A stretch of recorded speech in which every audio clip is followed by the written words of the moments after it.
Bismillahirrahmanirrahim. Assalamualaikum warahmatullahi wabarakatuh.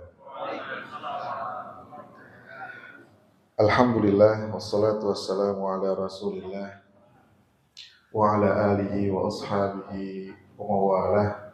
Amsayna wa amsal mulku lillah walhamdulillahi la syarika lah. La ilaha illa huwa wa ilayhin nusyur. Amsayna ala fitratil Islam wa kalimatil ikhlas wa ala dini nabiyyina Muhammadin sallallahu alaihi wasallam wa ala millati abina Ibrahim hanifa wa ma kana minal musyrikin.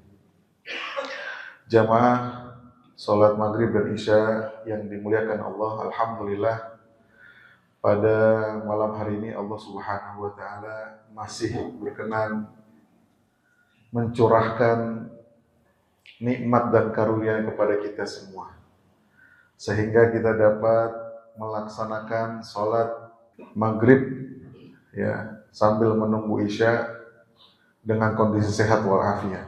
Semoga seluruh amal ibadah kita diterima oleh Allah Subhanahu wa taala. Salawat dan salam marilah kita sampaikan kepada junjungan Nabi Muhammad sallallahu alaihi wasallam, kepada para keluarganya, para sahabatnya, dan para pengikutnya hingga akhir zaman. Jamaah salat maghrib dan isya yang dirahmati Allah, dalam beberapa minggu terakhir kita mendapatkan berita yang kurang mengenakan. Saudara-saudara kita, wabil khusus yang di Sumatera, tertimpa musibah. Baik yang di Aceh, Sumatera Utara, dan Sumatera Barat. Walaupun masih ada di wilayah-wilayah lain ya yang terkena musibah. Kita doakan agar diberikan kemudahan oleh Allah Subhanahu wa taala, kesabaran dan cepat dipulihkan. Dalam Quran Allah Subhanahu wa taala berfirman, A'udzu billahi minasyaitonir rajim, "Dhaharal fasadu fil barri wal bahri bima kasabat aydin nas." Telah nampak kerusakan. Dhaharal fasadu fil barri wal bahr. Ya, di langit, ya, di laut, di bumi. Ya, akibat tangan-tangan bima kasabat aydin nas. Ya, maka kepada kita yang tinggal jauh daripada hutan, ya, paling enggak kita jangan babat hutan. Ya. Kalau yang dekat-dekat hutan atau yang masih banyak pohon, maka mereka harus menjaga lingkungannya dengan tidak membabat hutannya, kayunya. Ya. Apalagi bagi misalnya yang hutannya itu digundulin oleh perusahaan-perusahaan.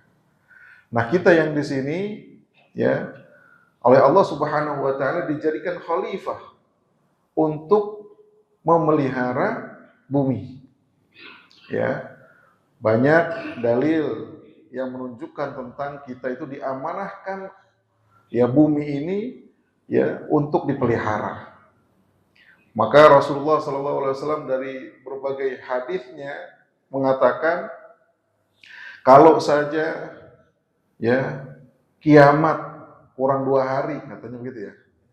Kiamat ya besok mau kiamat, kita masih megang benih di tangan, tanam gitu ya. Kenapa? Karena yang dipikirin itu bukan generasi kita, tetapi generasi yang akan datang. Ya, maka ini pelajaran untuk kita semua, bagi yang tinggalnya di jauh-jauh daripada hutan, ya kita juga wajib memelihara lingkungan kita. Ya, kalau yang dekat-dekat hutan, memeliharanya dengan tidak menebang. Kalau yang di kota-kota berarti jangan ya membuang sampah sembarangan misalnya. Ya, Masya Allah, syukran Pak. Ya, jangan membuang sampah sembarangan. Ya, kemudian apalagi Pak? Hah? memilih pemimpin sembarangan ya. Ini lain soal ini ya. Ya artinya banyak, ya banyak kita bisa memelihara lingkungan kita baik ya dari sisi buminya, dari sisi udaranya, dari sisi airnya. Bagaimana kita bisa mencegah ya supaya kita tidak mendapatkan musibah seperti saudara-saudara kita yang ada di Sumatera. Baik, ada fakta menarik yang berkaitan dengan bencana kemarin. Mungkin bapak-bapak, ibu-ibu pernah mendengar ya atau pernah melihat ya ada beberapa orang yang mereka melakukan penjarahan. Ada ya?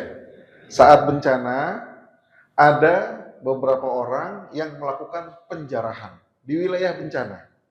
Ada pernah lihat? Kasusnya pernah dengar? Baik. Insya Allah kita pengen bahas ya hukum penjarahan saat bencana dalam maqasid syariah. Bagaimana hukumnya kita ya yang melihat itu dan bagaimana hukumnya yang melakukan itu penjarahan dari sisi maqasid syariah. Ya, pertama maqasid syariah ini pernah kita bahas yaitu tujuan-tujuan syariat atau maksud-maksud Allah Subhanahu wa taala dalam mensyariatkan sesuatu. Ya, contohnya kita disuruh untuk melaksanakan salat. Ya, wa aqimus shalah wa atuz zakah. Kira-kira ada maksudnya enggak tuh? Ada maksudnya enggak? Ada tujuannya enggak? Allah Subhanahu wa taala memerintahkan kita melakukan salat dan menunaikan zakat. Ada tujuannya enggak? Mesti ada.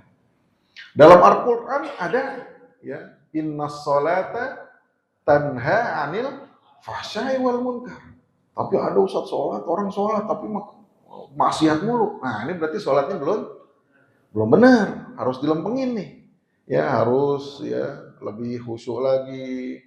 Ya, kemudian dari tata caranya, tahsinul ibadah. Ya, begitu juga zakat. Allah Subhanahu wa taala memerintahkan kita untuk menunaikan zakat. Kira-kira ada tujuannya apakah enggak? Ada tujuannya. Dalam Al-Quran disebut, ya, khudh min amwalihim shadaqatan tutahhiruhum wa tuzakkihim. Orang-orang yang membayar zakat itu, ambillah zakat daripada mereka supaya apa? Supaya harta mereka itu bersih. Wa tuzakkihim, dan kepada orang yang berzakat itu disucikan hatinya. Makanya orang yang bersedekah ya, yaitu identik memiliki hati yang bersih. Ya, dari beberapa penelitian juga, ini bukan dari sini ya, dari barat pun ya bahasanya bukan bersedekah, tapi berdonasi. Orang yang berdonasi ini di barat ya, penelitian di Amerika.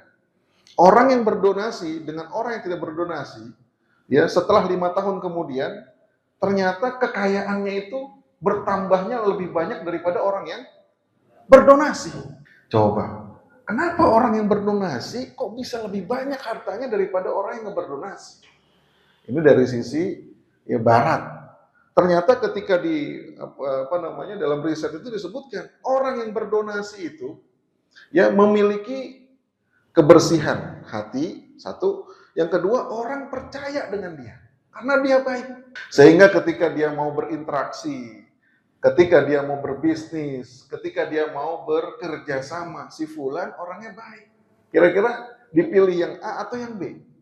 Ya. Dan ini penelitiannya bukan cuma 1 orang, 2 orang, tapi banyak sampelnya. Sehingga diputuskan orang-orang yang berdonasi ternyata usahanya lebih sukses daripada yang tidak berdonasi. Itu dari sisi dunianya saja. Bagaimana dari sisi pahala yang Allah berikan di akhirat? Ya, di dunia maupun di akhirat.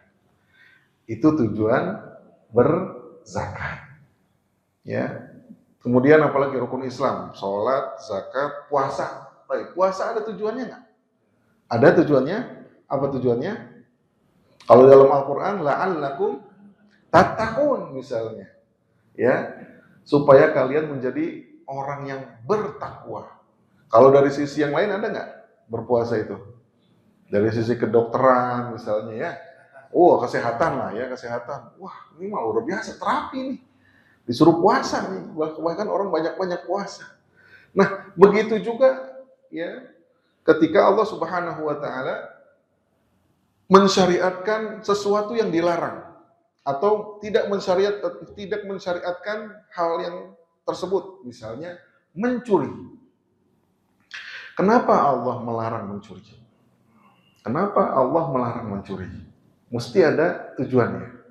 Kenapa? Merugikan orang lain, sahih. Nah, merugikan orang lain, memakan harta orang lain secara batil, zalim. Betul ya? Ya ayyuhalladzina amanu la ta'kulu amwalakum bainakum bil batil illa an takuna tijaratan an taradhim minkum. An-Nisa 29. Ya, dalam ayat yang lain banyak Allah Subhanahu wa taala juga yang menghalalkan jual beli, mengharamkan riba. Dalam Quran surah Al-Baqarah 188 ada. Ya, Rasulullah juga pernah bersabda, enggak halal harta yang diambil secara zalim. Tidak halal. Dia harus dikembalikan. Bahkan Rasulullah mengatakan, ya, kalau sekiranya Fatimah ini siapa? Anaknya Rasul, anaknya sendiri, anak kandungnya Fatimah mencuri. Maka apa yang dilakukan oleh Rasul? Dipotong tangannya. Ya, dalam Quran disebut as-sariqu was-sariqatu faqta'u aydiyahuma. Orang yang mencuri, ya, baik yang laki-laki maupun yang perempuan, kalau mereka mencurinya nih ada syaratnya, melebihi had 1/4 dinar. Kalau 1 dinar, ya 1 dinar, emas sekarang lagi naik ya, 8 juta rupiah atau 10 juta dah 1 dinar misalnya 10 juta rupiah. Berarti kalau 1/4 dinar berapa? 2 jutaan. Ya, 2,5 juta. Berarti 1/4 dinar 2,5 juta. Kalau mencuri 2,5 juta rupiah, ya, maka ini dikenakan hadnya. Artinya dia ya berpotensi untuk dihukum potong tangan. Asal cukup saksinya, ya, saksinya melihat kemudian menyatakan bahwa saya melihatnya. Ya, maka ini bisa memperberat, ya, atau bisa dijatuhi hukuman potong tangan. Ya, ini dalam syariat. Jadi orang yang mencuri, ya, tujuan Allah Subhanahu wa taala melarang orang mencuri untuk melindungi harta. Supaya harta kita, ya, nggak diambil oleh orang dengan cara yang batil. Maka cara yang paling halal, cara yang paling baik, yang paling ideal ketika kita ingin memiliki harta orang lain adalah dengan cara jual beli. Ya, saya punya uang, ya, saya pingin itu tuh barang misalnya. Maka untuk mendapatkan barang itu, saya harus mengeluarkan uang untuk digantikan dengan barang itu. Saya dapat barang, dia dapat uang. Dua-duanya rela, dua-duanya ridho. Ya, jadi ada yang namanya jual beli di situ. Yang paling legal. Kalau dulu pakai duit, kalau sekarang pakai duit, kalau dulu bukan pakai duit. Barter misalnya, barang dengan barang. Ya, sekarang dengan digital payment, ya boleh. Yang penting masuk aja kan, yang penting masuk. Udah masuk, nih masuk, alhamdulillah. Ya nggak usah bawa dompet, bawa handphone dah. Cukup sekarang mah ya. Ketinggalan dompet, nggak masalah. Ketinggalan HP, mau balik lagi tuh, ya balik lagi. Ya. Walaupun udah setengah jalan, balik lagi. Kenapa? Perlu tuh. Ya, mau janjian sama orang, ya kan? Mau ketemuan sama orang, ya harus dipegang tuh handphone. Nah, jadi ya kita pengen bahas bagaimana kita menyikapi orang atau sekelompok orang yang menjarah saat bencana. Kalau dalam syariat, ya, penjarahan, kemudian perampokan, pencurian, ini lain-lain ya. Kalau pencurian sembunyi-sembunyi, perampokan terang-terangan. Kalau menjarah terang-terangan juga mirip, cuman nggak pakai kekerasan lah bahasanya ya. Kalau perampok dia diancam dulu, ya. Bagaimana kira-kira nih hukumnya dalam Islam? Semuanya sama. Kalau melebihi had 1/4 dinar, maka dijatuhi hukuman potong tangan. Kasihan banget pada kalau begitu. Ya. Apakah semuanya sama, disamaratakan, nggak ada pengecualian? Ternyata ada. Ya, ini diberitakan oleh Umar bin Khattab radhiyallahu anhu. Ketika para hakim mengadu kepada Amirul Mukminin. Wahai Amirul Mukminin, ini banyak kasus pencurian. Ya, kasus pencurian ini sudah ditetapkan hukumnya. Tinggal eksekusi. Tetapi ya, para terdakwa nih, para yang mau dieksekusi ini pada minta apa sih namanya? Kalau yang kemarin tuh kasasi, grasi, apalagi satu tuh yang potong rempong lah, apa segala macam tuh ya, banyak banget namanya tuh. Pokoknya minta maaf dah. Bagaimana minta maaf dari presiden nih? Ya nggak? Minta diampunin nih. Ya, minta diampunin. Ya kan lihat dulu. Ya, ini sebabnya apa? Ya kan? Kemudian yang B sebabnya apa? Yang C apa?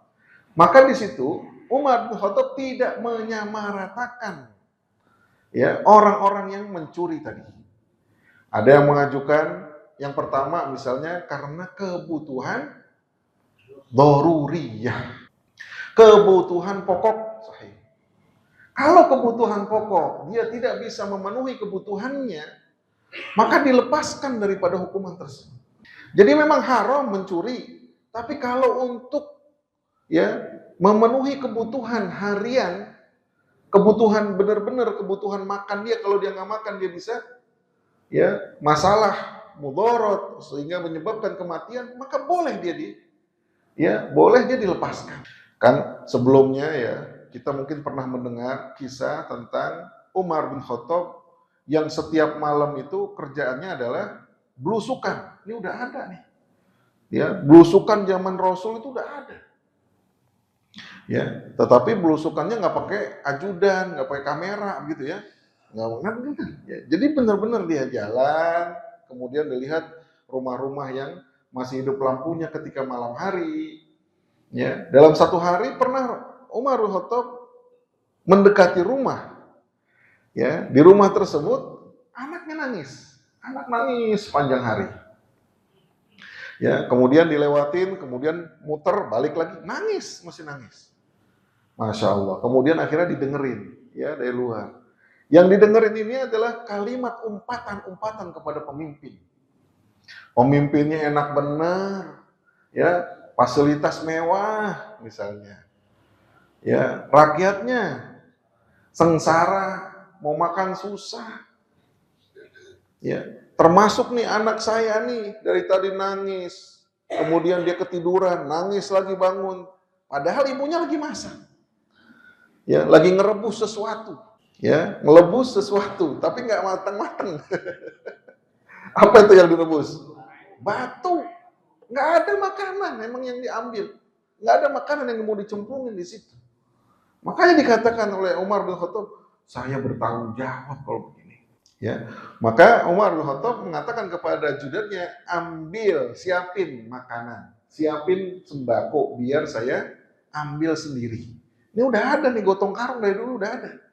Ya, gotong karung udah ada. Benar, ceritanya benar. Jadi Umar bin Khattab mengatakan kepada ajudannya, ya siapin di Baitul Mal, ambil di Baitul Mal, siapin satu karung buat keluarga ini.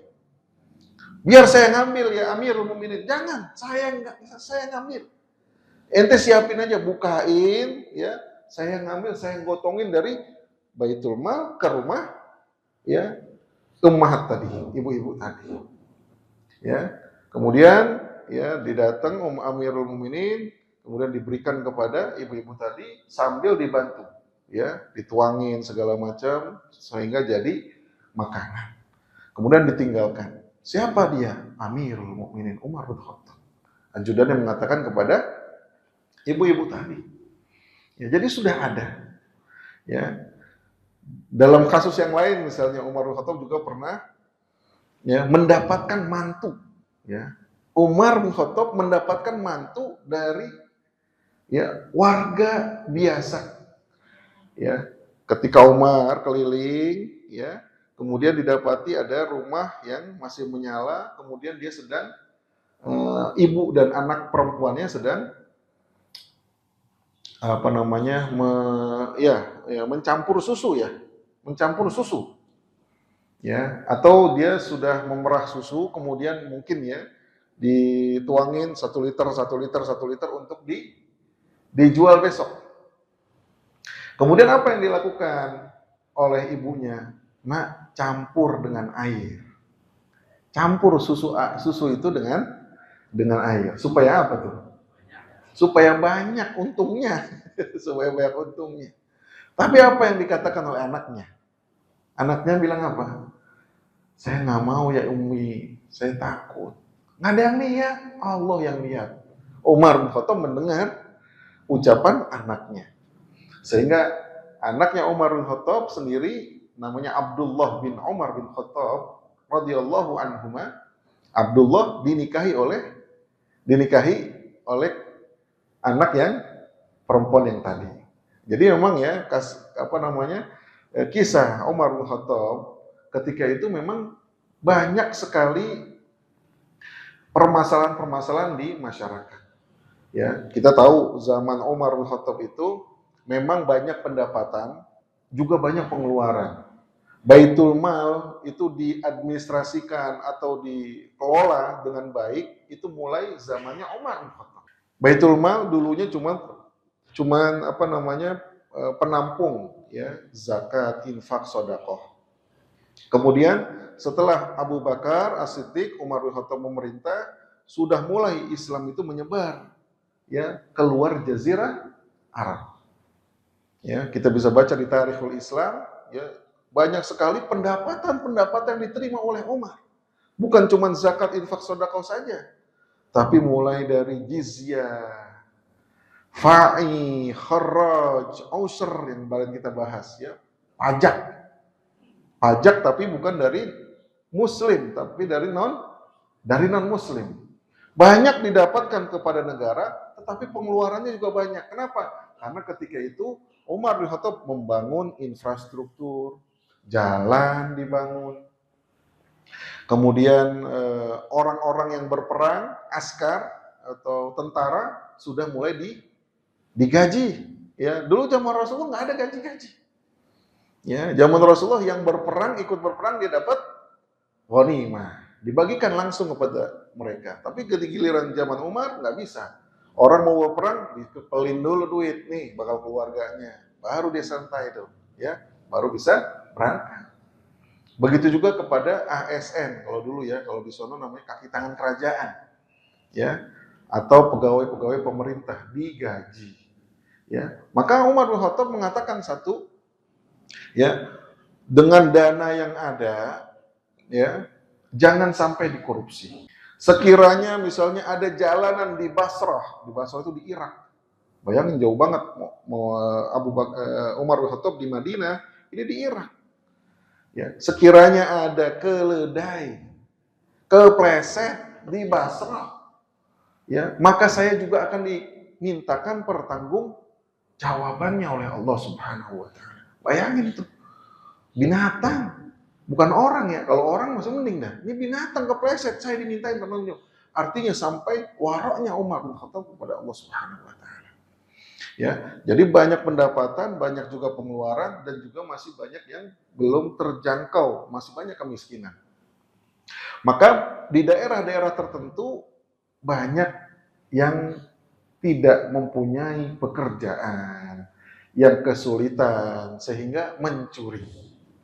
Sehingga orang-orang yang tadi meminta ampunan kepada Amirul Mukminin ketika didapati bahwa ya yang bersangkutan, yang maling tadi, yang terdakwa tadi itu karena untuk memenuhi kebutuhan darurat dia dibebaskan. Tapi bagi yang memang korupsi benar-benar ya, ada yang korupsi benar-benar ya. Misalnya nih bantuan. Ya, ada yang ngumpulin uang 10 miliar, 1 miliar misalnya nih.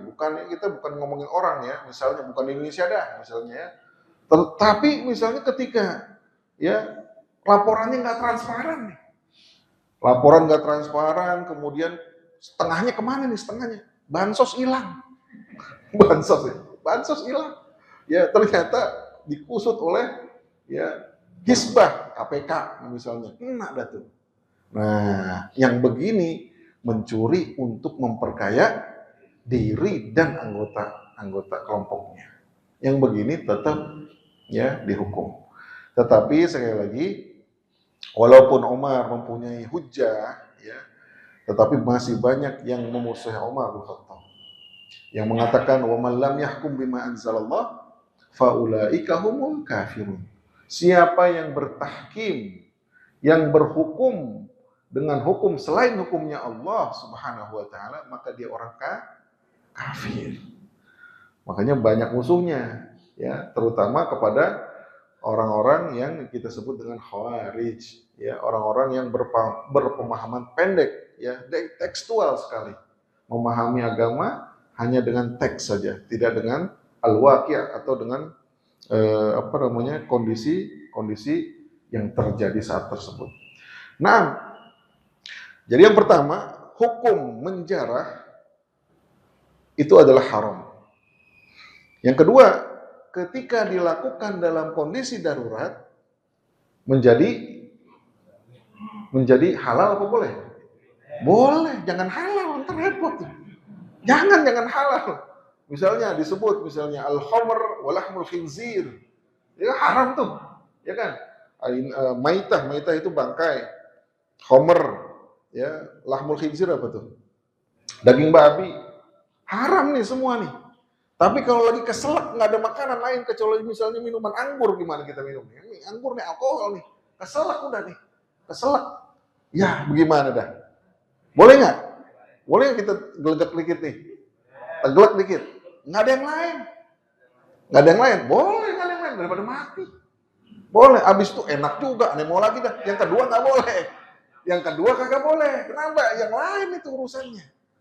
Ya, maka ad-daruriyah, darurat itu biqadariha dalam kaidah usul. Ya, ada kadarnya dia. Maka nanti syarat-syarat ya daripada darurat itu nggak bisa kita menyimpulkan sendiri. Ya, yang pertama kalau darurat itu bukan asumsi kita, ini berarti kita dalam keadaan darurat. Enggak, yang disebut darurat itu semua mengatakan ini adalah perkara darurat. Ya, ya misalnya nggak makan udah 1 hari darurat, nih maling. Wih, belum tentu. Baru 1 hari orang puasa, nggak biasa puasa sehari. Kalau udah 3 hari, 4 hari nggak ada makanan, baru misalnya ya boleh, bukan halal ya, boleh tuh bukan halal. Kalau halal repot lagi urusannya. Ya, itu yang pertama. Ya, jadi dia boleh dimakan atau boleh diambil dari yang bukan miliknya. Karena apa? Karena darurat. Ya. Dan coba dilihat setelah ini sudah agak ramai, ya, mungkin ada seminggu yang lalu, di antara pelakunya, ya, udah ada yang dengar belum ya? Ada pelakunya, salah satu pelakunya ngaku minta maaf, bener nggak Pak? Ada yang udah dengar? Kalau belum dengar, ntar Google aja dah, ya, ntar di Google ya. Yang pertama, saya memohon maaf. Nah, ya, saya meminta maaf. Saya termasuk yang menjarah ketika itu. Ya, dan saya sebetulnya bukan niatan untuk menjarah, tapi saya ikut-ikutan. Ikut-ikutan. Jadi ada yang masuk nih, ya, kita sebut Maret ya, masuk nih, dibongkar tralisnya atau besinya, kemudian pada masuk. Dia nongol doang di depan, ya bagaimana nih ya? Lagi aus lagi, ya enggak? Lagi aus nih, nggak ada air bersih, nggak ada makanan pokok ketika itu. Memang betul-betul di situ tempat yang terisolir. Sehingga dia akhirnya ikut-ikutan masuk. Dia bilang, saya ngambil ya mie misalnya, saya ngambil air botol sekian misalnya, saya ngambil biskuit, saya ngambil roti untuk saya bawa pulang kasih keluarga. Satu, kedua, Nanti kalau kondisinya sudah normal, saya udah kerja, saya akan datang, saya bayar. Luar biasa. Di saat kondisi begitu, dia mau minta maaf dan mau mengakui kesalahan, dia mau ganti. Luar biasa nih. Walaupun yang lain enggak. Yang lain enggak. Ya, akhirnya sekarang yang kita tahu, ya Maret akhirnya membuka semuanya untuk diberikan kepada mereka. Ini kan sebetulnya iklan juga nih ya. Kayak kemarin ada anak-anak gitu ya, lagi hujan-hujan gitu, ya apa namanya, kata dong, kasih roti ya. Ya kasih roti, akhirnya dia apa? Bener-bener dikasih roti, diajak dia ke pabriknya ngasih roti ke situ. Luar biasa. Ya, aja anak-anak ya lagi main hujan, bukan main hujan, main banjir ya. Lagi banjir-banjiran ya. Kata-kata dong hari ini. Ya, yang terakhir tuh anaknya agak gendut dikit, agak besar. Kasih roti, mungkin dia lapar kali. Lapar dia biasa makan roti. Kata-kata yang pertama keluar, kasih roti lah katanya. Akhirnya ada pabrik roti yang memanggil dia dan memberikan roti kepada dia untuk diberikan kepada pengungsi-pengungsi. Luar biasa. Ya, tergugah hati-hati orang, apalagi yang berkelapangan. Ya, maka kita perlu pahami dalam kondisi-kondisi tertentu yang namanya ya haram bisa menjadi boleh. Karena apa? Ad-daruriyah. Ad-daruriyah ini ada 3. Ya. Yang pertama ad-daruriyah, sandang pangan papan kalau bahasanya kita itu. Ya, makanan. Ya, kalau dia nggak bisa makan, maka boleh dia ngambil makanan punya orang. Ya, kalau dia nggak bisa punya pakaian, maka dia boleh ngambil pakaian punya orang. Kalau udah nggak ada lagi. Begitu juga papan. Papan berarti tempat tinggal, iya rumah. Kalau nggak punya gerobak misalnya, atau misalnya cuma punya tempat berteduh doang, nggak ada gitu ya. Maka dia harus dibantu. Kalau dalam Islam ada dari duit zakat, infak dan sodako atau wakaf. Ya, kalau misalnya bukan dari ziswaf, misalnya dari pemerintah, misalnya ada rumah, mungkin rumah RSS gitu misalnya. Rumah sangat sederhana, sampai susah selonjoran, misalnya kan gitu. Harus itu, kalau enggak itu kebutuhan dasar. Kalau enggak orang kesian, kedinginan, kehujanan. Maka untuk memenuhi kebutuhan yang 3 ini wajib ditanggung oleh pemerintah. Kalau pemerintahnya muslim, ya harus dikeluarkan dari uang zakat. Ya, makanya kalau kita lihat dari asnaf zakat, ya kan ada berapa asnaf zakat? Ada 8 ya. Ya, innamas shadaqatu lil fuqara wal masakin. Yang pertama dan yang kedua disebutin adalah yang paling perlu. Siapa yang paling perlu? Fakir dan miskin. Ya, jadi fakir itu yang nggak punya apa-apa, serba kekurangan, nggak punya pendapatan, itu fakir. Maka dia harus dibantu dari uang zakat. Ya, kedua miskin itu udah punya tapi kurang, punya pendapatan, ada pendapatan harian, ada pendapatan bulanan tapi kurang terus. Maka grade-nya itu lebih parah, fakir atau miskin. Nah, lebih parah fakir, makanya disebutkan pertama kali. Fakir ini perlu diselamatkan supaya jangan sampai dia mudorot, mati, ya. Apalagi biasanya kalau yang fakir ini kalau diberikan santunan dari sebelah gitu ya, maka bisa jadi keimanannya tergadaikan. Ya, gara-gara kefakirannya dia nggak ada yang bantuin, saudara-saudara saya nggak ada yang bantuin misalnya ini misalnya. Nah, gimana tuh? Maka harus dijaga, harus disantuni dari uang zakat. Taib, kemudian ad-daruriyah ya disebutkan itu harus disepakati secara bersama. Ya, dia nggak bisa menjadi asumsi pribadi. Tadi Anda katakan, misalnya orang kalau sudah nggak makan 1 hari, ya, apakah dia bisa meninggal? Belum ya, belum lah. Orang ke puasa kan ada yang sehari itu ya, dari pagi sampai maghrib. Ya, kalau sampai pagi lagi repot juga tuh. ya. Tapi kalau udah 2 hari dia nggak makan, dia nggak punya makanan, nah ini kita bisa katakan dia dalam kondisi darurat. Berapa hari nggak makan Pak? 3 hari, Masya Allah. Yang kayak gini harus dibantu. Ya, jadi jangan sampai dia bilang saya belum makan dari kemarin, saya mencuri. Belum tentu. Kenapa nggak bisa berusaha dulu? Maka kalau dalam contoh-contoh klasik, ya, dalam contoh-contoh klasik biasanya itu, ya, orang yang akhirnya makan bangkai, ya, bangkai kan dalam Islam nggak boleh ya, kecuali bangkai ikan, belalang misalnya. Tapi bangkai yang disembeli segala macam itu bangkai, ya. Dia tidak boleh dimakan kecuali dalam keadaan darurat. Emang ada yang mau makan bangkai? Kita bilang nggak ada yang mau makan bangkai. Tapi kalau dalam keadaan darurat, jangankan bangkai, temannya sendiri dimakan. Iya, benar nggak? Misalnya cuma dua orang di laut nih, ya di laut. Kalau nggak salah ada hukum internasional ya. Coba deh lihat deh. Ya ada hukum internasional. Kalau orang yang misalnya terpapar, ya di laut, cuman pakai kayu doang misalnya, ya dia terdampar, bukan terdampar, ya di laut nih, ya di laut.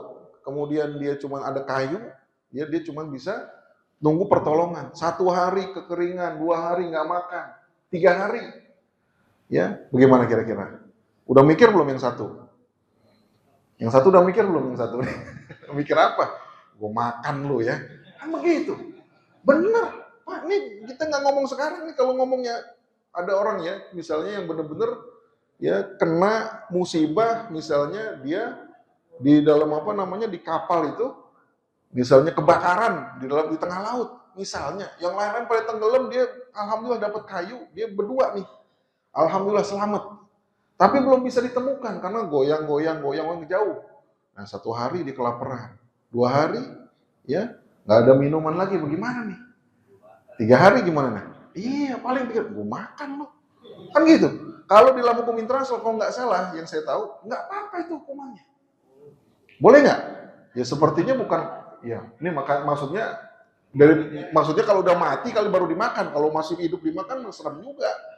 Ya, misalnya udah mati, udah dah ikat, dah makan dikit-dikit. Ya, misalnya, kok iya betul, akhirnya jadi kanibal.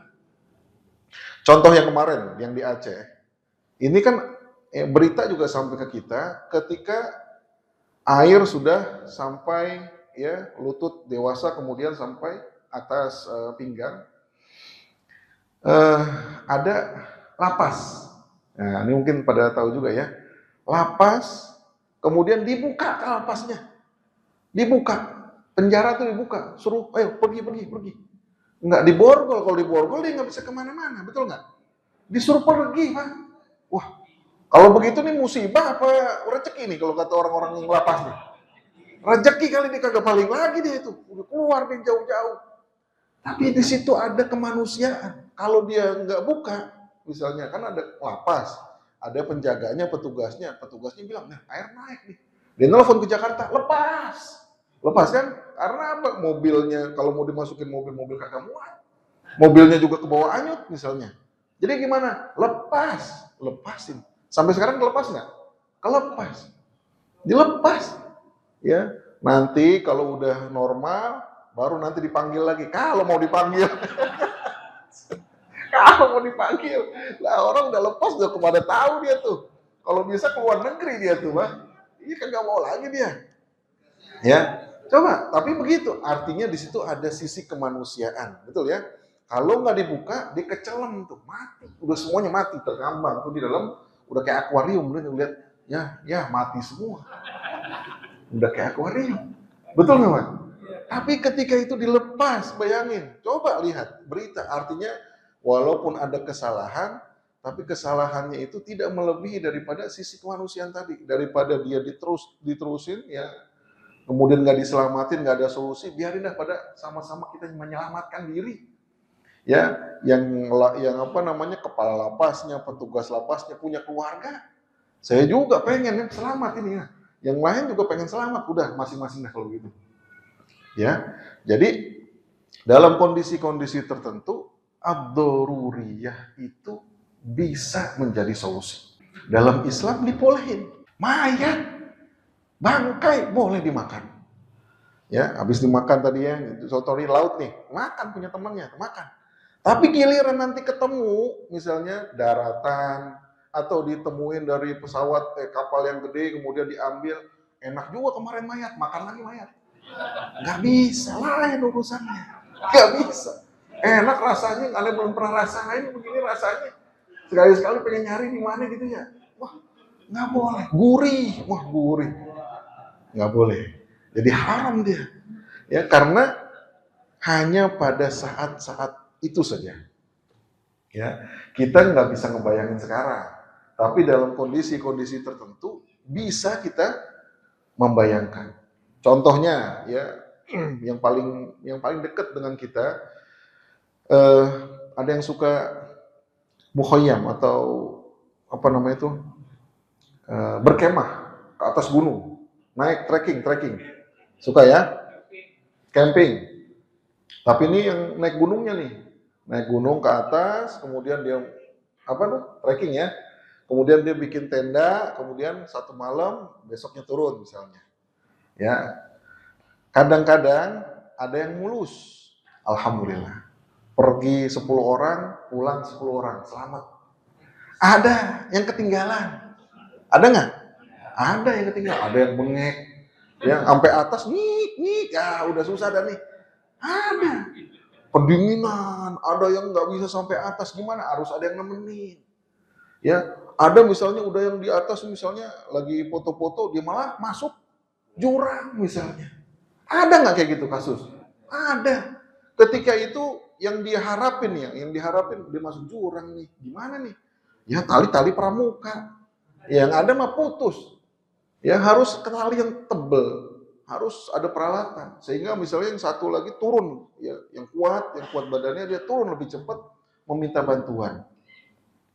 Nggak taunya lagi turun misalnya, ya, tanpa disengaja dia kepleset jatuh ke jurang juga misalnya. Ya, udah dah. Ya, apes banget dah. Ya, yang satu masuk di jurang di atas, yang satu masuk jurang di bawah. Misalnya. Coba bayangin Pak, ketika itu dia mau menolongin orang tapi akhirnya jatuh, kakinya patah misalnya. Kalau nggak salah ada ya yang dari warga negara asing ya. Warga negara asing ya. Ini kan baru-baru aja nih. Ya, meninggal akhirnya kan? Meninggal akhirnya. Ketika itu dia bertahan dalam berita kalau nggak salah dia bisa bertahan sampai beberapa hari sampai akhirnya dia meninggal. Kenapa? Karena yang dia makan habis. Ya ketika dia bawa makanan, ada minuman, mungkin bertahan 1 hari, diirit-irit 2 hari, udah nggak ada lagi yang dimakan. Habis tenaganya, dia nggak bisa kontak, handphonenya nggak ada sinyal atau habis baterai. Apa yang dilakukan ketika itu?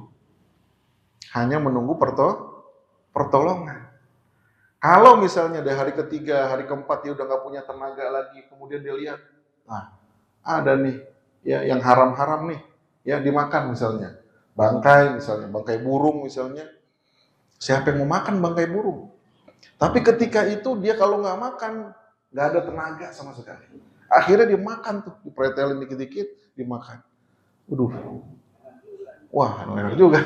Ya udah 3 hari, 4 hari kan, daripada nggak makan. Kemudian dia nggak punya air, misalnya air yang kotor-kotor akhirnya diminum misalnya. Tidak mungkin mendapatkan bantuan, tidak mungkin mendapatkan makanan, cuman adanya itu-itu aja. Maka menjadi boleh. Itulah yang kita sebut dengan ad-daruriyah. Saat bencana belum ada bantuan. Kalau udah ada bantuan masih nyuri kebangetan. Nah gitu. Jadi belum ada bantuan yang masuk, belum ada segala macam, dari darat putus, dari udara belum ketemu, dari laut apalagi. Sehingga yang ada ketika itu ya gudang-gudang misalnya atau toko-toko yang berantakan, yang kerendam, tapi karena dia ada plastik ya kan, dia hanyut atau dia nggak keluar daripada gudang tersebut, bisa diambil, maka diambil nggak apa-apa. Ya jangan kita katakan wah pencuri, Ya, ini nggak boleh juga. Ya, dalam kondisi-kondisi tertentu, maka yang dilakukan itu adalah salah satu untuk menyelamatkan an-nafs, atau dalam maqasid syariah disebut dengan hifzu an-nafas, hifzun nafas, menjaga diri. Kalau ya sudah selesai mendapatkan makanan, ada tenaga, mau makan lagi nggak boleh, gitu.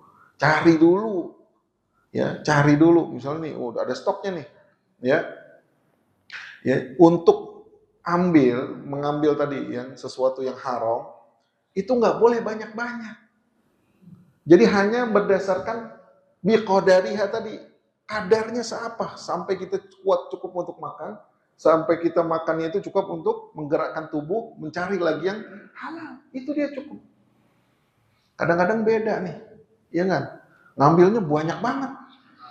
Iya, dia stok buat berhari-hari. Mana? Darurat Ustaz, darurat. Darurat, mana darurat? 1 hari, 2 hari, 3 hari. Yang lain malah nggak kebagian. Nggak darurat, ini namanya serakah. Ya, maruk, ya nggak boleh. Jadi harusnya dia ngambil dikasih tahu, atau dia ngambil banyak. Kenapa? Karena orang pada ngungsi di rumah aneh sekalian ngambil. Ah, bisa aja lu kan jadi. Nah itu dia, ya kan? Tapi ada nih rumah yang di atas tinggi, ya kan? Orang-orang pada ngungsi ke rumahnya. Ya boleh-boleh aja ketika dia ngambil lebih banyak dan diberikan kepada orang-orang yang lain selain keluarganya. Boleh, nggak ada masalah. Jadi dia membantu orang lain. Tetapi ingat, kalau sudah dalam kondisinya normal, maka dia nggak boleh lagi mencari dalil tadi. Nggak boleh lagi menjarah, nggak boleh lagi memakan yang haram. Jatuhlah pada hukum asalnya, yaitu haram dalam mencuri, haram dalam memakan yang haram. Ya, semoga ini menjadi pengetahuan dan bermanfaat untuk kita semua, dan Allah mudahkan saudara-saudara kita di lokasi musibah ya untuk mendapatkan kemudahan-kemudahan dan kepulihan yang lebih cepat. Jazakumullah, kita tutup dengan hamdalah dan kafaratul majlis.